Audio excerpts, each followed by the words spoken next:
किए जाते हैं थ्री फेज ट्रांसफार्मर के difference star delta, delta star, delta delta, star star connection के बारे में हमने डिस्कस किया था और देखा था किस तरह वो कनेक्शन किए जाते हैं। ठीक है, नेक्स्ट मैं अब बात करूंगा दोस्तों ट्रांसफार्मर टाइप्स के बारे में, उसकी वाइंडिंग्स के बारे में और उसकी कोर के बारे में। ठीक है दोस्तों, तो सबसे पहले मैं बता दूं कि टू टाइप्स का आपका depending on the construction of the core, दो टाइप के आपके ट्रांसफार्मर होते हैं generally, shell type transformer and core type transformer. तो क्या डिफरेंस दोनों के बीच में है, कोर टाइप ट्रांसफार्मर और शेल टाइप ट्रांसफार्मर के बीच में अपन समझते हैं। ठीक है दोस्तों, आइए तो मैं लेता हूं core type transformer and shell type transformer.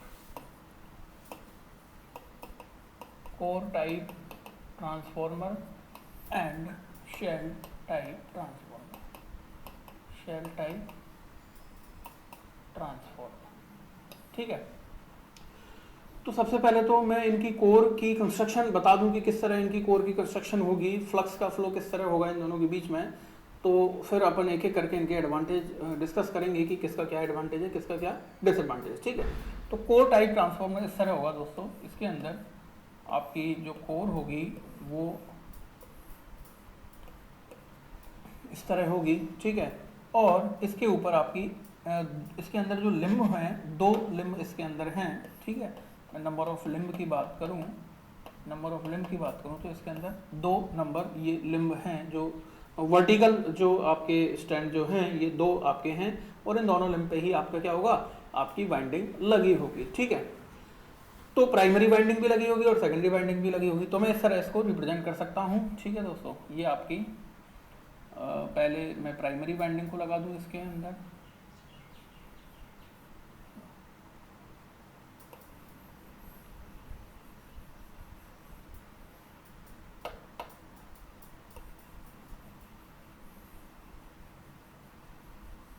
Suppose करूं ये आपने प्राइमरी वाइंडिंग को रिप्रेजेंट कर दिया। ठीक है, दोनों लिंब पे ही प्राइमरी वाइंडिंग मैंने लगा दी है, मैं कहूँ लो वोल्टेज वाइंडिंग मैंने लगा दी।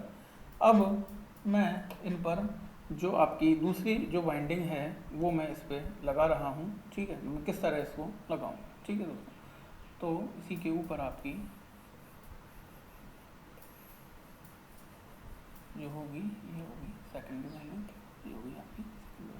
तो जो दोनों वाइंडिंग है वो इक्वली, मतलब मैं बात करूं कि सबसे पहले आपकी कोर है, ठीक है, इंसुलेटेड कोर है, उसके ऊपर क्या है आपकी इंसुलेशन आएगी, इंसुलेशन के बाद आपकी एलवी वाइंडिंग आएगी, एलवी वाइंडिंग के बाद फिर इंसुलेशन आएगी, फिर एचवी वाइंडिंग आएगी और उसके बाद फिर वापस इंसुलेशन आएगी। तो इस तरह की ये कंस्ट्रक्शन होगी।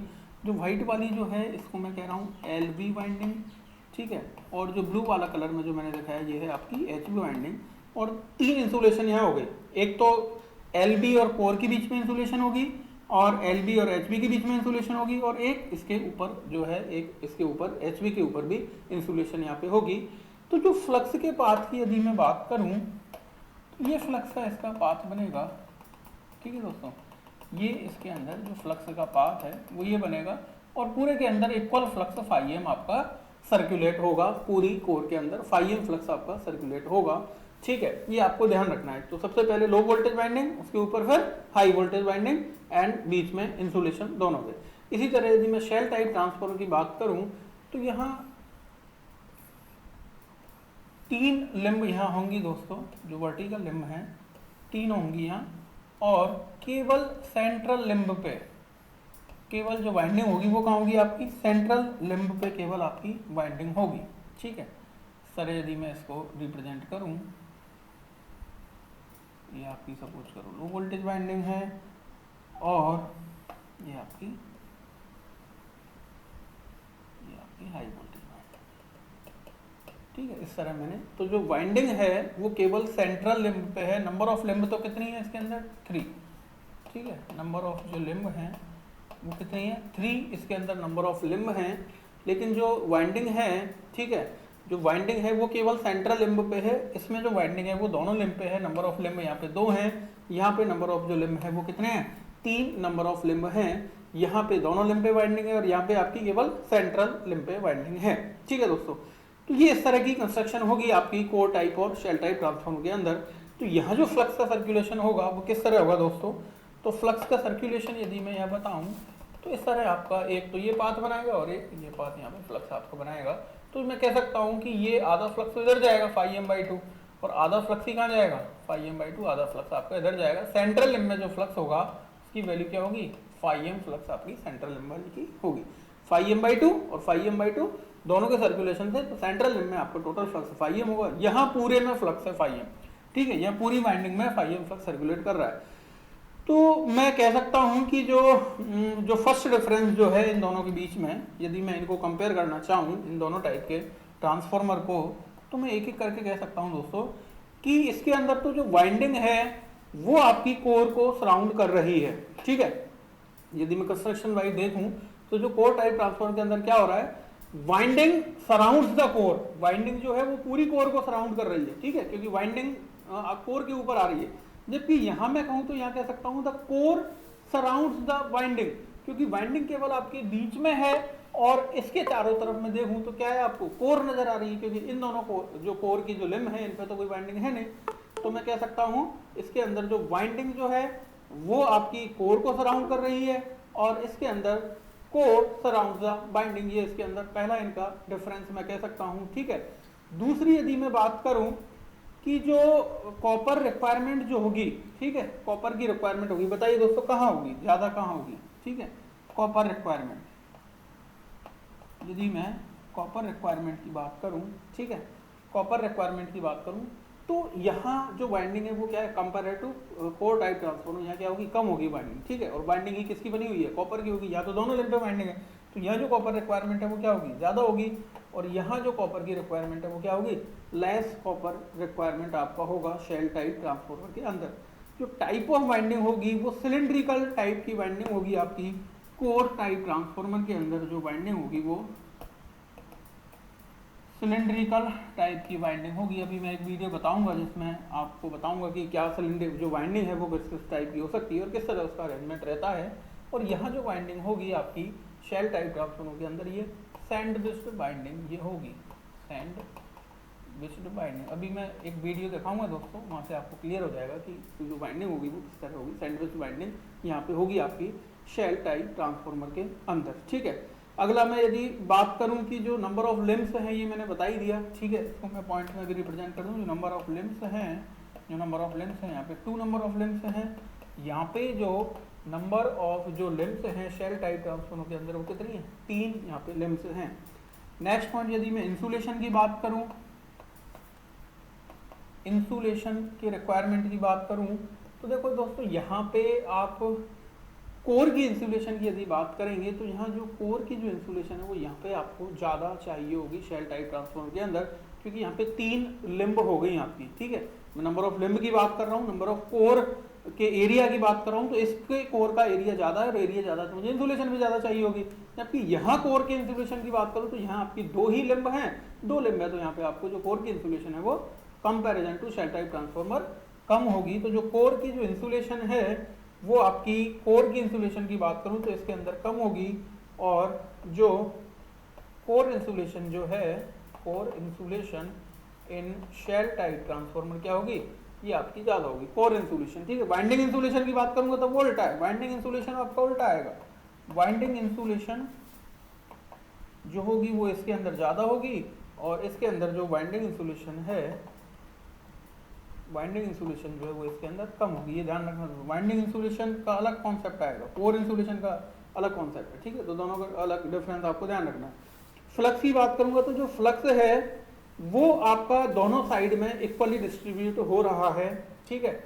आप यदि कोर टाइप ट्रांसफॉर्मर की बात करें तो जो फ्लक्स का डिस्ट्रीब्यूशन है इस पूरे के अंदर फाई एम फ्लक्स आपका इक्वल डिस्ट्रीब्यूशन हो रहा है। जबकि यहाँ मैं देखूं तो सेंट्रल लिम्ब ब्रॉड कर रही है आपके डबल फ्लक्स को in comparison to outer limb flux. Outer limb में फ्लक्स कितना है, फाई एम बाई टू है, जबकि जो सेंट्रल लिम्ब का फ्लक्स है वो आपका आउटर लिम्ब के फ्लक्स के डबल है। तो मैं कह सकता हूं इक्वल फ्लक्स डिस्ट्रीब्यूशन, ठीक है, इक्वल फ्लक्स डिस्ट्रीब्यूशन। और यहां मैं बात करूं तो unequal flux distribution, unequal flux distribution. Shell type के अंदर जो फ्लक्स डिस्ट्रीब्यूशन है वो अनइक्वल है, क्योंकि जो सेंट्रल लिम्ब थी वो आपके पूरे फ्लक्स को कैरी कर रही थी और जो साइड लिम्ब थी वो आपकी हाफ ऑफ द फ्लक्स को कैरी कर रही थी, ठीक है। मैग्नेटिक सर्किट की बात करें तो यहाँ दो मैग्नेटिक सर्किट आपके बन रहे हैं, ठीक है। मैग्नेटिक सर्किट की यदि मैं बात करूँ तो यहाँ क्या है, जो वाइंडिंग इस तरह है कि जो केवल एक मैग्नेटिक सर्किट आपका बन रहा है, जबकि यहाँ दोनों तरफ आपकी वाइंडिंग होने के कारण आपकी जो मैग्नेटिक सर्किट है वो इसका कुछ अलग बनेगा, इसका कुछ अलग मैग्नेटिक सर्किट। तो यानी जो लीकेज फ्लक्स है वो भी इसके अंदर क्या होगा, आपका ज़्यादा लीकेज फ्लक्स आएगा दोस्तों, ठीक है। और आगे यदि मैं बात करूं, लॉसेस की बात करूं, तो कोर टाइप के अंदर जो लॉसेस है वो भी आपके कंपेरेटिव शेल टाइप ट्रांसफार्मर क्या होंगे, ज़्यादा होंगे, ठीक है। यदि मैं लॉसेस की बात करता हूं, लॉसेस ज़्यादा होंगे और यहाँ जो लॉसेस हैं वो क्या होंगे, आपके कंपेरेटिवली कम लॉसेस होंगे। ऐसा क्यों होगा बताइए दोस्तों, क्योंकि देखो मैं बात कर रहा हूँ फ्लक्स, लॉसेस किसकी वजह से हो रहा है, जब आपका कोर में फ्लक्स जा रहा है। तो यहाँ तो जो पूरी कोर है इसमें φm फ्लक्स जा रहा है, पूरा फ्लक्स जा रहा है, और जब फ्लक्स पूरी कोर में टोटल φm फ्लक्स जा रहा है तो इसके कारण जो पूरा फ्लक्स है वो केवल एक ही लिम्ब में जा रहा है, बाकी लिम्ब में तो आधा फ्लक्स है। तो जो फ्लक्स के मार का जो रिलक्टेंस की भी यदि मैं बात करूं, ठीक है, तो वो यहाँ आधे फ्लक्स के कारण यहाँ कंपैरेटिवली इसके कंपैरिजन में लॉसेस की बात करूंगा तो शेल टाइप के अंदर आपके लॉसेस कम होंगे बजाय कोर टाइप ट्रांसफार्मर के, ठीक है। मेंटेनेंस की बात करूं तो मेंटेनेंस इसका थोड़ा आसान रहेगा, इजी मेंटेनेंस रहेगा, ठीक है, इजी मेंटेनेंस इसका रहेगा। इसका थोड़ा सा मेंटेनेंस कंपैरेटिवली डिफिकल्ट होगा, इसका जो मेंटेनेंस है वो थोड़ा डिफिकल्ट होगा। आउटपुट इसका कम होगा, इसका जो आउटपुट है वो ज़्यादा होगा, ठीक है। आउटपुट की यदि मैं बात करूं, क्योंकि इसमें लॉसेस ज़्यादा है तो आउटपुट इसका कम आएगा, ठीक है, और इसके लॉसेस कम हैं, ठीक है, तो इसका जो आउटपुट होगा वो आपका output comparison to core type transformer आपको ज़्यादा आउटपुट प्राप्त होगा। तो ये कुछ बेसिक से डिफरेंस है कोर टाइप और शेल टाइप ट्रांसफार्मर के अंदर, ठीक है। इसी तरह यदि मैं 3 फेज ट्रांसफार्मर की बात करूंगा तो 3 फेज ट्रांसफार्मर के अंदर भी, ठीक है, 3 फेज ट्रांसफार्मर, ठीक है, तो 3 फेज ट्रांसफार्मर के अंदर किस तरह आपका होगा, तो कोर टाइप जो होगी 3 फेज ट्रांसफार्मर के अंदर, कोर टाइप जो ट्रांसफार्मर होगा उसकी कंस्ट्रक्शन किस तरह होगी दोस्तों, देखिए।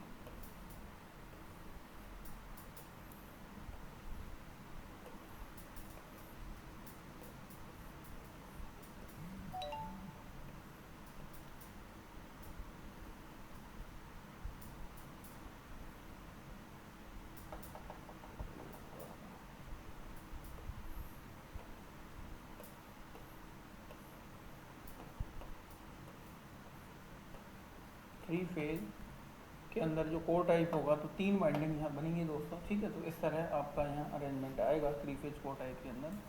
मैं वाइट वाली वाइंडिंग जो मैं वायर बना रहा हूँ ये आपकी, सपोज करो LV साइड को आप रिप्रेजेंट कर रहे हो, ठीक है, ये क्या होगी आपकी LV साइड तीनों फेज की, A phase, B phase, C phase. और यदि मैं येलो से HV साइड को रिप्रेजेंट करूँ, ठीक है, येलो वाली आपकी क्या हो जाएगी, HV साइड ये हो जाएगी। मतलब जो तीनों फेज होंगी, जो 3 लिम्ब इसके अंदर थी, तो तीनों लिम्बों पे आपके हर फेज की वाइंडिंग आपकी आ जाएगी। ये आपकी A फेज की LV side and HV side, B phase की LV side, HV side, C phase की LV साइड और HV साइड। इस तरह आपका जो वाइंडिंग का अरेंजमेंट है 3 फेज कोर टाइप ट्रांसफार्मर के अंदर रहेगा। शेल टाइप की यदि मैं बात करूँगा, 3 फेज शेल टाइप ट्रांसफार्मर की बात करूंगा तो इसका जो अरेंजमेंट है वो कुछ इस तरह होगा।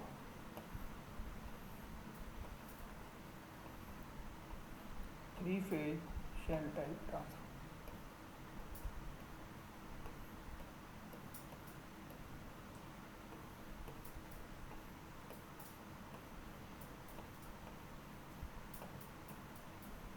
ठीक है दोस्तों, इस तरह कुछ इसका अरेंजमेंट होगा। LV, LV, LV, ये हो जाएगी आपकी HV, HV, HV। ये मैं HV साइड को रिप्रेजेंट कर रहा हूँ और जो वाइट कलर वाली मैंने बनाई है ये LV साइड। ये वाइंडिंग का अरेंजमेंट अभी मैं बताऊंगा वीडियो के थ्रू किस तरह वाइंडिंग का अरेंजमेंट रहेगा। सैंडविच वाइंडिंग एक्चुअली होगी शेल टाइप के अंदर, लेकिन जो कोर जो बनेगी वो इस तरह आपकी बनेगी शेल टाइप ट्रांसफार्मर के अंदर।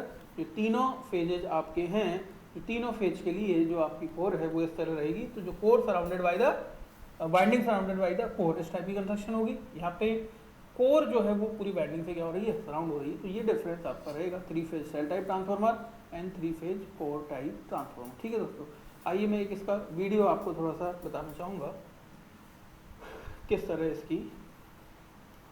तो ये आपका एक ट्रांसफार्मर आपको बता रखा है यहाँ पे, एक ये ट्रांसफार्मर है, ठीक है। ये आपकी प्राइमरी वाइंडिंग हो गई, ये आपकी सेकेंडरी वाइंडिंग हो गई, और इस तरह आपका फ्लक्स का सर्कुलेशन इसके अंदर चलता है।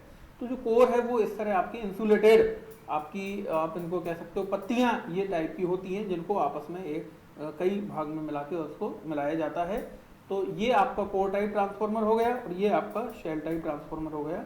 ठीक है दोस्तों, तो ये आपका कोर टाइप के अंदर आपकी जो कंस्ट्रक्शन है वो इस तरह रहेगी। ठीक है, आपकी 2 सेंट्रल लिम्ब होंगी और ऊपर से ये इस तरह क्लोज होगी, और जो वाइंडिंग है वो दोनों इसके ऊपर लगी होंगी। ठीक है दोस्तों, तो ये आपका 3 फेज की यदि मैं बात करूँ, 3 फेज कोर टाइप का अपन ने देखा था, तो तीनों सेंट्रल लिम्ब पे आपकी सबसे पहले तो क्या आ गई, एलबी साइड, जो आपकी एलबी और एचबी दोनों वाइंडिंग इस तरह आ जाएंगी कोर टाइप ट्रांसफार्मर के अंदर। शेल टाइप ट्रांसफार्मर के अंदर सेंट्रल लिम्ब पे केवल आपकी वाइंडिंग होंगी। ठीक है, एलबी वाइंडिंग होगी और एचबी वाइंडिंग होगी single phase core type transformer के अंदर। इसके बाद 3 फेज कोर टाइप ट्रांसफार्मर की यदि मैं बात करूंगा, तो 3 फेज कोर टाइप ट्रांसफार्मर के अंदर आपकी इस तरह की अरेंजमेंट रहेगी जो अपन ने अभी पढ़ी थी।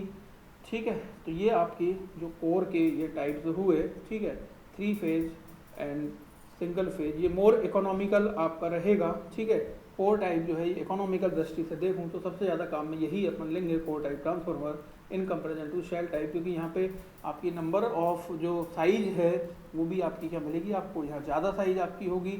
और रिलायबिलिटी की बात करूँ तो शेल टाइप ट्रांसफार्मर आपका ज़्यादा रिलायबल होगा।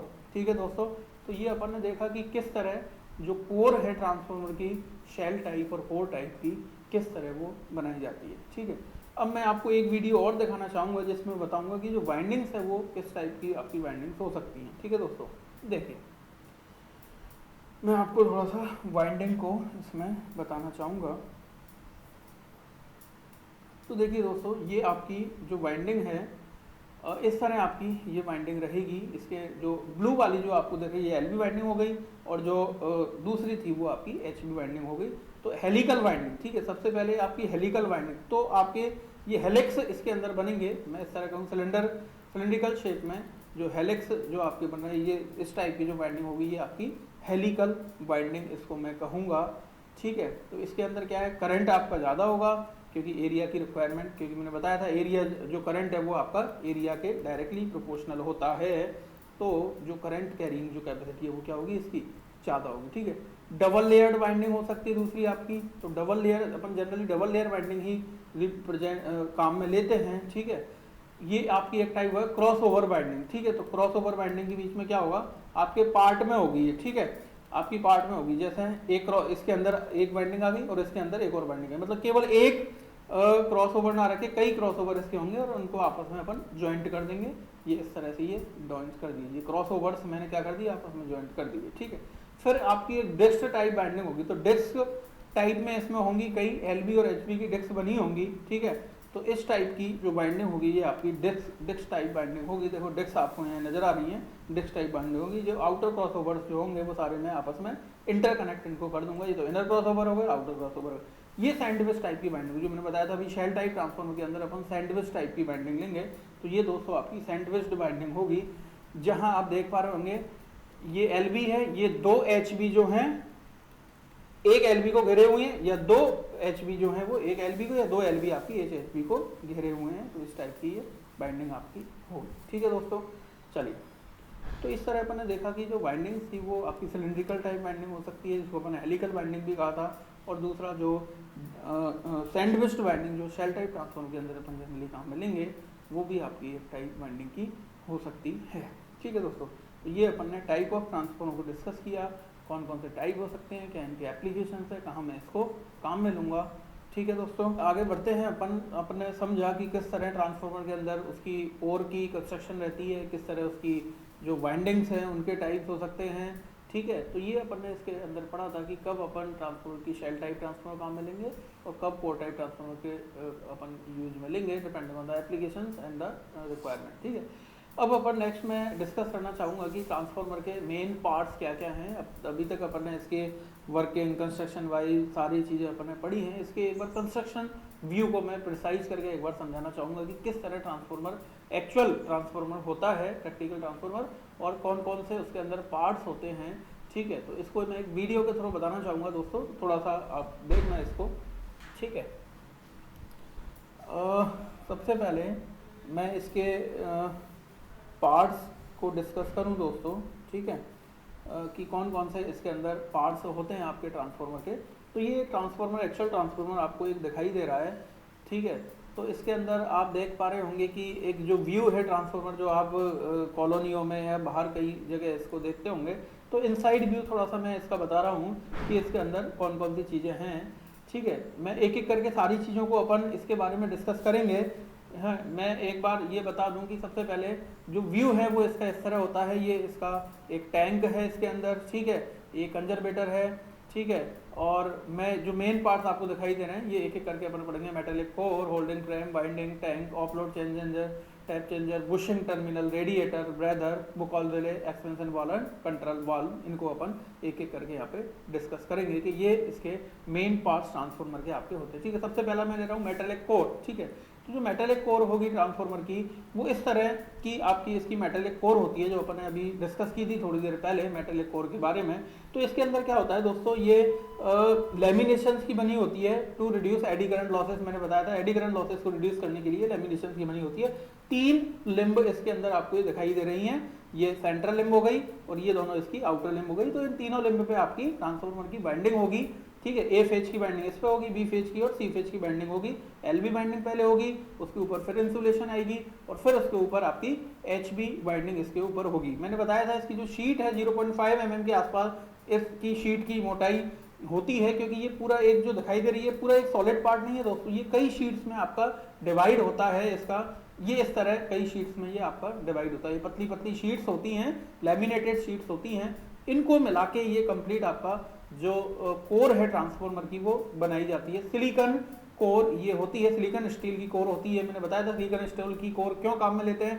सिलिकॉन स्टील कोर काम में लेने का मकसद था अपना low hysteresis losses and low eddy current losses. ठीक है, तो इस तरह की ये कोर होती है दोस्तों। ठीक है, ये जो सेंट्रल लिम्ब है ये ई टाइप की संरचना इसमें बनी होती है। ठीक है, ई आप कह सकते हो, और ऊपर एक आई टाइप की। तो ये इस तरह मिलके इस तरह इसकी कंस्ट्रक्शन इसकी बनी होती है। ठीक है, यहाँ इसकी एजेज हैं। ठीक है, जो इसके कॉर्नर्स हैं, जो ये शीट होती है जिसकी ये बनाई जाती है वो ये होती है CRGO, cold rolled grain oriented type की ये शीट होती है दोस्तों। ये आपको दिखाई दे रही है। कोल्ड रोल्ड का मतलब होता है कि ये जो मेटल होता है उसको पिघला के नहीं बनाई जाती है शीट। ठीक है, हीट या पिघला के नहीं बनाई जाती है। ये रोल्ड ठंडे मटेरियल, ठंडे मेटल की ही बनाई जाती है। और रोल्ड का मतलब इसको रोलिंग किया जाता है इसको। ठीक है, एक मतलब एक मशीन से इसको पास किया जाता है जिसको हाई प्रेशर से इसको रोल्ड किया जाता है, इसलिए इसको कोल्ड रोल्ड कहते हैं, ताकि जो ग्रेन्स का ओरिएंटेशन रहे वो एक ही डायरेक्शन में इसमें ग्रेन का ओरिएंटेशन रहे, ताकि इसमें जो मैग्नेटिक फील्ड इसके अंदर जब बनेगी तो उसमें जो रिलक्टेंस है वो ज़्यादा नहीं आए। ठीक है, तो इसका जो ओरिएंटेशन है वो सेम ओरिएंटेशन रखने के लिए जब मैं शीट से इसकी लिम्ब से या इनको बनाऊंगा तो जो ग्रेन का ओरिएंटेशन है वो सेम ओरिएंटेशन रहेगा, ताकि मैग्नेटिक फील्ड जो है, मैग्नेटिक फ्लक्स जब इनमें से पास होगा उसके लिए लो रिलक्टेंस आपका बनेगा और जो इसके हिस्टैरिसीस लॉसेस हैं वो भी क्या हो जाएंगे, रिड्यूस हो जाएंगे। तो CRGO टाइप की शीट ये होती है जिसकी ये कोर बनी होती है। ठीक है दोस्तों, ये एजेज जो आपको दिख रहे हैं ये एजेज भी इंटरलॉकिंग टाइप की कंस्ट्रक्शन होती है, क्योंकि जब मैं इसको बनाता हूँ तो इस तरह इसको मैं डिजाइन करता हूँ कि ये आपस में जो पतली पतली जो शीट्स हैं, लैमिनेटेड शीट्स, ये आपस में इंटरकनेक्ट होके और एक कंप्लीट सॉलिड संरचना मुझे दें। ठीक है, क्योंकि ये बाइंडिंग को कैरी करेगी दोस्तों, ये जो कोर है ये आपकी बाइंडिंग को कैरी करेगी और मुझे चाहिए होगी बाइंडिंग को कैरी कर रही है तो इसकी जो मैकेनिकल स्ट्रेंथ है वो भी क्या होनी चाहिए, इसकी ज़्यादा होनी चाहिए।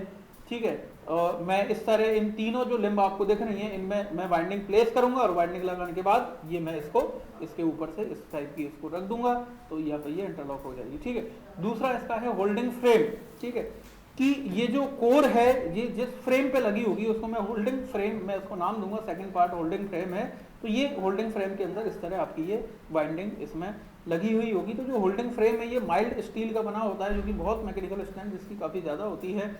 और ये होल्ड करता है। एक्चुअली होल्डिंग फ्रेम इसको ये इसलिए बोला मैंने क्योंकि ये जो फ्रेम है ये आपकी ये जो कोर है इसको होल्ड करके रखता है, ठीक है, ताकि मैं जब मैं इसमें वाइंडिंग प्लेस करूंगा तो ये एक मैकेनिकल स्ट्रेंथ ये अपन को कोर के लिए प्रोवाइड कराएगा, इसलिए मैंने इसको होल्डिंग फ्रेम नाम दिया। थर्ड है आपकी वाइंडिंग, ठीक है, तीसरा पॉइंट है आपका वाइंडिंग। तो वाइंडिंग के बारे में मैंने बताया था आपको, ये इस टाइप की आपकी वाइंडिंग होगी, ये डिस्क टाइप की वाइंडिंग होगी, ठीक है। और जो वाइंडिंग होगी ये आपकी कॉपर की बनी होती है, अपन ने डिस्कस किया था, जो वाइंडिंग है वो कॉपर मटेरियल की बनी होती है। एलबी वाइंडिंग जो होगी उसमें हाई करंट फ्लो होगा, लो वोल्टेज में हाई करंट फ्लो होगा, तो मैं एलबी वाइंडिंग है वो डिस्क टाइप की वाइंडिंग काम में लूंगा, ठीक है दोस्तों। तो इसके बीच में ये पेपर इंसुलेशन होती है, इसके बीच में ये आपको देख पा रहे होंगे, ये पेपर आपको दिख रहा है, तो पेपर इंसुलेशन ये होती है ताकि ये हीट में, ये ऑयल में रहती है वाइंडिंग, तो ऑयल के अंदर क्या होता है कई बार वो हीट के कारण क्या है वो पिघल जाता है, जिससे शॉर्ट सर्किटिंग होने का खतरा रहता है। तो इसके लिए एक पेपर, पतला एक पेपर नुमा एक इंसुलेशन होती है, जिसकी जो स्ट्रेंथ है, टेम्परेचर की स्ट्रेंथ वो काफ़ी ज़्यादा 200 डिग्री सेंटीग्रेड तक ये जो आपका जो पेपर है ये हीट को सहन कर सकता है, ठीक है। तो सबसे पहले जो आपकी कोर है इसके ऊपर ये पेपर इंसुलेशन हो गई, इसके बाद में वुडन के कुछ इसमें इस तरह के पार्ट लगाता हूं, ठीक है, पेपर इंसुलेशन के बाद वुडन के फ्रेम, उसके बाद में सबसे पहले एलबी वाइंडिंग लगाएंगे। मैंने बताया था कोर इंसुलेशन, इंसुलेशन के बाद एलबी वाइंडिंग। एलबी वाइंडिंग जो है वो डिस्क की शेप में आपकी लगी होगी। डिस्क की शेप में इसलिए लगी होगी क्योंकि ये हाई करंट को फ्लो कराती है, ठीक है, इसमें हाई करंट होता है, एलबी साइड हाई करंट होगा, वोल्टेज ज्यादा होगा वहां करंट क्या होगा, कम होगा, और जहां वोल्टेज कम है वहां करंट ज्यादा होगा, तो एलबी साइड। और बीच बीच में मैं स्पेसिंग इसमें देके रखता हूं, ताकि स्पेसिंग देने का मतलब है जो हाई हीट इसके अंदर हाई करंट के कारण हाई हीट प्रोड्यूस होगी वो आपकी आसानी से रिलीज हो सके, ठीक है। ये पूरी कंस्ट्रक्शन सारा का सारा टैंक के अंदर रखा होगा, टैंक के अंदर ऑयल होगा आपका, ऑयल का काम है इंसुलेशन प्रोवाइड कराने का, ठीक है, इंसुलेशन प्लस कूलिंग दोनों चीज आपका ऑयल प्रोवाइड कराता है, ठीक है। तो एलबी वाइंडिंग हो गई, एलबी के बाद फिर आपकी फिर वुडन के फ्रेम मैंने लगाए हैं, उसके बाद फिर आपकी आएगी एचबी टाइप की बाइंडिंग, ठीक है। ये जो एचबी बाइंडिंग होगी इसमें मैं इतने गैप नहीं रखूंगा जितना आपके एलबी के अंदर दिख रहे हैं, ठीक है। इनमें मैं इतने गैप क्यों नहीं रख रहा, क्योंकि एचबी बाइंडिंग के अंदर जो करंट फ्लो होगा वो कम लो करंट फ्लो होगा, high voltage side current flow क्या होगा, कम होगा, लेकिन फिर भी मैं कुछ पार्ट के बाद गैप रखूंगा ताकि जो आपका ऑयल है वो एलबी साइड तक भी पहुंच सके, ठीक है। जो ऑयल है आपका ये पूरा का पूरा आपका ऑयल में डूबा रहता है ट्रांसफॉर्मर ऑयल के अंदर, ठीक है। तो ये इस तरह का टैंक होता है, ठीक है, जो टैंक है वो ये आपको बाहर देख पा रहे हैं, ये पूरी की जो कंस्ट्रक्शन अभी मैंने बताई थी ये आपका इस टैंक के अंदर होता है, और टैंक में क्या होता है आपका ऑयल आपका भरा होता है, जो इंसुलेशन प्लस कूलिंग दोनों का काम करता है, ठीक है दोस्तों। तो एक तो मेन टैंक होता है और एक कंजर्वेटर टैंक, इसके अंदर दो टैंक होते हैं, ठीक है।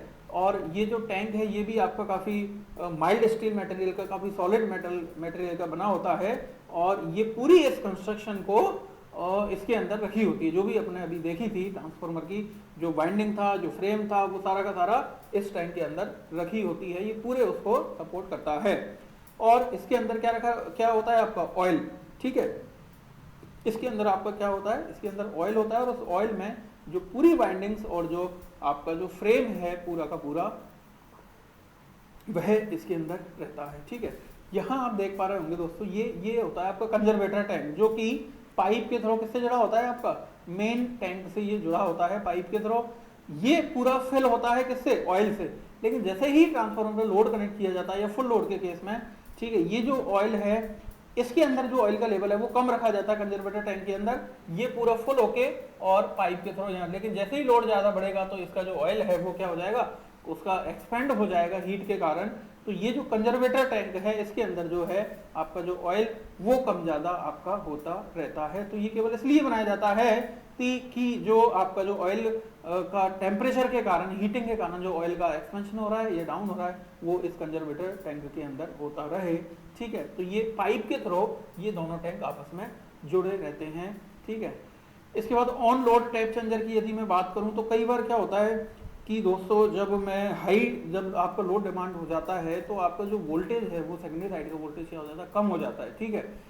तो सेकेंडरी साइड का वोल्टेज कम होने पे मुझे सारे लोड जितने भी लगे हुए हैं उनका वोल्टेज कुछ रिड्यूस हो जाता है, उस वोल्टेज को बढ़ाने की आवश्यकता होती है। तो मैं ऑन लोड पे ही, ठीक है, लोडिंग कंडीशन में ट्रांसफॉर्मर है तो इस टैप चेंजर के थ्रू मैं इसके जो वाइंडिंग के कनेक्शन है कुछ चेंज करके और ट्रांसफॉर्मर का जो आउटपुट वोल्टेज है इसकी वैल्यू में कुछ इंक्रीज कर सकता हूँ। ये आपका टैप चेंजर जो होता है, ठीक है, सिलिंड्रिकल टाइप का होता है। इसकी हेल्प से मैं उसके कनेक्शन कुछ करके और वो मैं कर सकता हूँ, ठीक है।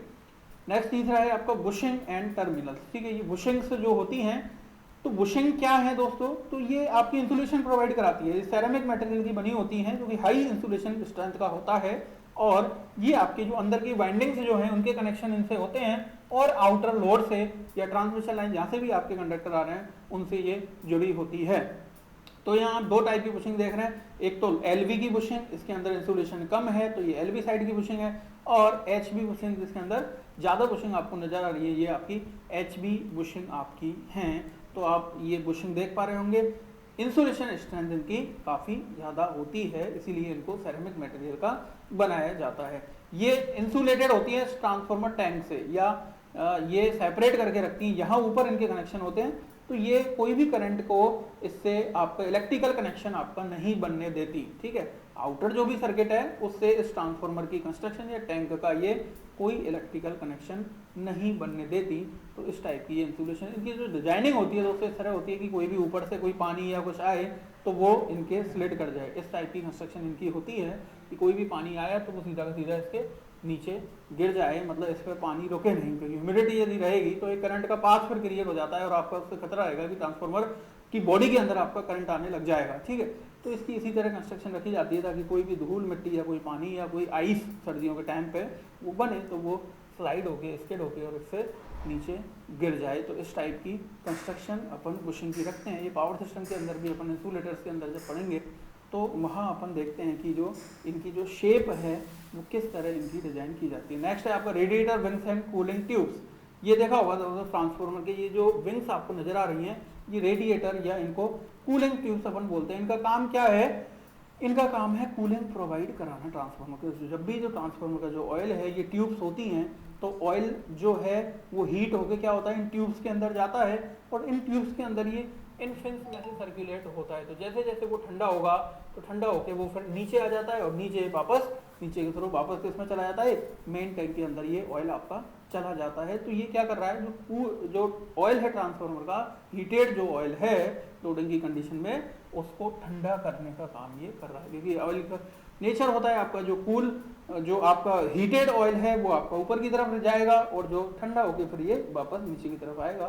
तो ये केवल इनका जो वर्क है कूलिंग ट्यूब्स का या रेडिएटर विंग्स का जो कॉइल है उसको एक लिमिट तक कूल करने का इसका काम आपका रहता है, ठीक है। कई जगह इसकी जगह आपको फैंस नजर आएंगे, कई बड़े ट्रांसफार्मर जो हैं वहाँ कूलिंग विंग्स की जगह आपको ये फैन यहाँ पे लगे हुए होते हैं, तो जिनमें एक सेंसर लगा होता है। जैसे ही ऑयल का जो टेम्परेचर एक लेवल पे पहुँचता है, एक रिक्वायर्ड लेवल से ज़्यादा पहुँचता है, तो ये ऑन हो जाते हैं, ठीक है। ऑन होकर ये इस तरह उसको कूलिंग करते हैं। जो टेम्परेचर स्ट्रेंथ होती है जो वाइंडिंग की वो 55 डिग्री सेंटीग्रेड होती है इंडियन स्टैंडर्ड के अनुसार, और जो ऑयल की टेम्परेचर स्ट्रेंथ है वो 50 डिग्री सेंटीग्रेड तक होती है कि इतने तक ये सपोर्ट कर सकता है, उसके ऊपर ये नहीं कर पाएगा। जो पेपर इंसुलेशन मैंने बताया था 220 डिग्री सेंटीग्रेड तक आपके टेम्परेचर को विदस्टैंड कर सकता है, जो पेपर की जो इनके बीच में इंसुलेशन होती है। तो काफ़ी ज़्यादा इंसुलेशन इसकी अपन रखी जाती है, ठीक है। और ये मैंने बताया था अभी टेम्परेचर जो वाइंडिंग का होता है वो 55 डिग्री तक विदस्टैंड कर सकता है, वाइंडिंग का जो टेम्परेचर है इतनी, ठीक है। फिर नेक्स्ट है आपका ब्रेदर, ठीक है। ब्रेदर जो होता है ये आपका कंजर्वेटर टैंक से आपका लगा होता है, ठीक है। इसका काम क्या है दोस्तों, इसके अंदर सिलिका जेल भरी होती है, ठीक है। सिलिका जेल होती है, यहाँ पे ये लगा होता है, ये आपको देख पा रहे हैं, ये सिलिका जेल इसके अंदर होती है। तो ये क्या होता है, जैसे ही आपका इसके अंदर प्रेशर चेंज होता है, ऑयल की हीट होने के कारण प्रेशर चेंज होता है, तो बाहर से जो एटमॉस्फेरिक इसके अंदर जो मॉइस्चर आता है उसको ये रोकने के लिए ये लगाया जाता है। तो देख जो मॉइस्चर के कारण क्या होगा, ये उसको मॉइस्चर को एब्जॉर्ब कर लेती है और उस मॉइस्चर को अंदर टैंक के ऑयल तक नहीं जाने देती, क्योंकि मॉइस्चर यदि अंदर चला गया ऑयल के अंदर तो ऑयल की जो इंसुलेशन स्ट्रेंथ है वो क्या हो जाएगी, काफ़ी कम हो जाएगी। तो ऑयल की इंसुलेशन स्ट्रेंथ बनी रहे इसके लिए ये यहाँ पे सिलिका जेल लगाई जाती है, ब्लू कलर की होती है, और जब ये सोख लेती है नमी को, मॉइस्चर को, तो इसका कलर ये हो जाता है, ये आप देख पा रहे होंगे। इस कलर का पिंक कलर के होने के बाद अपन को इसको क्या करना होता है, इसको रिप्लेस करना होता है। इसका मतलब ये हुआ कि आपकी ये अब ये और ज़्यादा उसको नहीं सोख पाएगी, ठीक है। बुकॉल रिले एक लगी होती है मेन टैंक और कंजर्वेटर टैंक के बीच में, आपकी बुकॉल रिले लगी होती है जो कि ट्रांसफार्मर के फॉल्ट के लिए एक अलार्म का काम ये करती है, ठीक है। ये बुकॉल रिले होती है, ठीक है। इंसिपिएंट फॉल्ट को ये अपन को अलार्म दे देती है जब कभी भी गैस एक्चुएटेड रिले होती है, ठीक है। तो ये आपकी बुकॉल्स रिले होती है जो कि प्री अलार्म अपन को दे देती है कोई भी फॉल्ट आने से पहले, ठीक है। एक्सप्लोजन वाल्व, ठीक है। एक यहाँ आप देख पा रहे होंगे दोस्तों, ये एक एक्सप्लोजन वाल्व यहाँ पे लगा होता है। इस एक्सप्लोजन वाल्व का क्या काम है? ये एक्सप्लोजन वाल्व एक तरह से सेफ्टी वाल्व होता है, ठीक है। जैसे अपना प्रेशर कुकर होता है, तो प्रेशर कुकर के अंदर एक सेट टेम्परेचर से जैसे ही टेम्परेचर बढ़ता है वो वाल्व क्या हो जाता है, वो फूल जाता है। तो वही चीज़ यहाँ पे है, ठीक है। कई बार क्या होता है, हाई शॉर्ट सर्किट के केस में आपका जो ट्रांसफार्मर की जो करंट है वाइंडिंग के अंदर वो बहुत ज़्यादा फ्लो होने लग जाता है। तो उससे क्या होता है कि आपका जो अंदर जो टैंक का जो ऑयल का जो टेम्परेचर है वो बहुत ज़्यादा हो जाता है, और यदि कोई यहाँ वाल्व नहीं होगा तो ये टैंक के फटने की संभावना बढ़ जाएगी। तो एक बहुत बड़ा ब्लास्ट ट्रांसफार्मर के अंदर हो सकता है।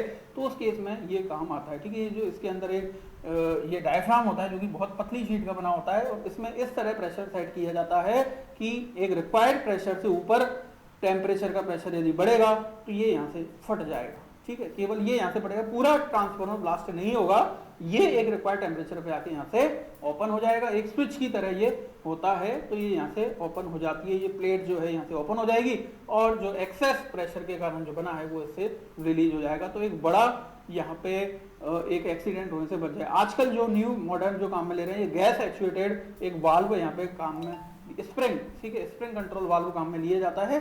तो यहाँ एक स्प्रिंग लगी होती है, तो जैसे ही इसमें एक पर्टिकुलर प्रेशर पे ये सेट किया जाता है, ठीक है, और उससे जैसे ही इसका टेम्परेचर या प्रेशर जो उसके अंदर बढ़ेगा तो यहाँ से ये खुल जाएगा, यहाँ से ये फट जाता है, ठीक है दोस्तों। तो ये इस तरह अपना जो था ये अपना ये कार्य करता है। इसके बाद एक कंट्रोल पैनल है।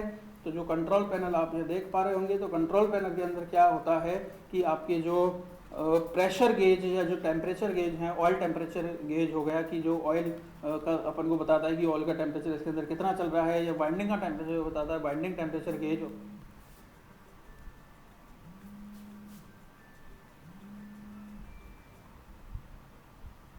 हैं। और इसके अंदर मैं कभी भी ये देख सकता हूँ कि मुझे टेम्परेचर को पता करना है, ठीक है। ये देखोगा, आपने ये देखा होगा, तो इसके अंदर ये OTG oil temperature gauge and WTG winding से रिक्वायर्ड जो टेम्परेचर क्या अभी इसके अंदर चल रहा है और वो प्रेस्क्राइब्ड लिमिट में है या नहीं, वो मैं यहाँ से देख के इसको पता कर सकता हूँ। तो इस तरह ये कंट्रोल वाल्व यहाँ पे लगा होता है। इसका सिग्नल डायरेक्ट जो सब स्टेशन है वहाँ भी इसका कंट्रोल अपन दे सकते हैं, वहाँ भी कंट्रोल रहता है। इससे एक अंडरग्राउंड केबल जाती है और वो कंट्रोल पैनल, तो बार बार आपको सब स्टेशन या ट्रांसफार्मर के पास में आने की जरूरत नहीं है। इसका एक कंट्रोल कहाँ रहता है, आपका मेन कंट्रोल रूम जहाँ आपका सब स्टेशन बना रहता है, वहाँ पे इसका मेन कंट्रोल इसका OTG या WTG का रहता है। और भी कई तरह के सिग्नल जो हैं मुझे ट्रांसफार्मर की इन्फॉर्मेशन वो मैं वही कंट्रोल पैनल में देख के पता लगा सकता हूँ, ठीक है दोस्तों। तो ये थे आपके ट्रांसफार्मर के जो अपन ने देखे कि किस तरह इसके कौन कौन से एलिमेंट्स होते हैं, क्यों ये काम में आता है, क्या क्या इसके पार्ट्स हैं और कौन कौन से किस पार्ट का क्या कार्य है, ये अपन ने